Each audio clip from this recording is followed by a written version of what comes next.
RPR recording studio के नव नव ऑडियो वीडियो देखवा और सुनवा के लिए चैनल के सब्सक्राइब करो और बेल आइकन के जरूर दबाओ।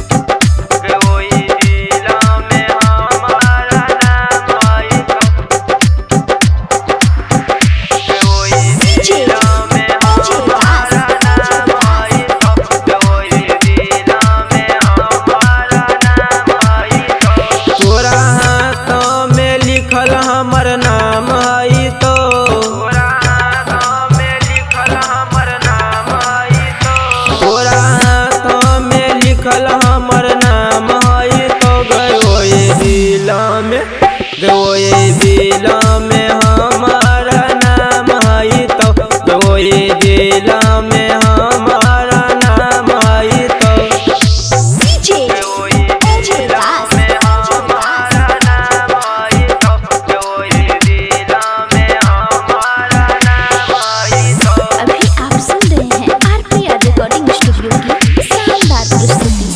बलडवा से लिख रहियो नाम गए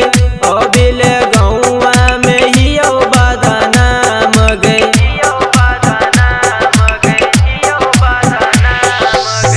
चिर बलडवा से लिख रहियो नाम गए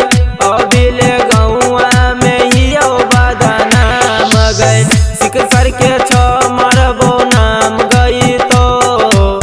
सिख सर के छ मरबो नाम गई तो गयोई दिल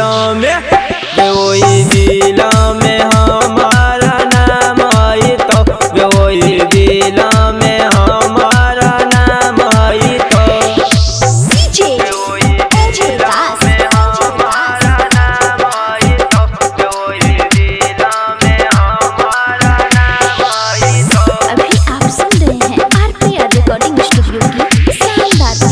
सबसे गई पहले अर्थी ओकरे उठाई बऊ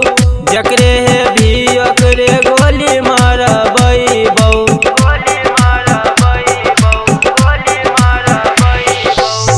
सबसे गई पहले अर्थी ओकरे उठाई बऊ जकरे है भी ओकरे गोली मारबई बऊ दीपका के नाम से गई डर है तो दीपका के नाम से गई डर है तो गई वही दिल में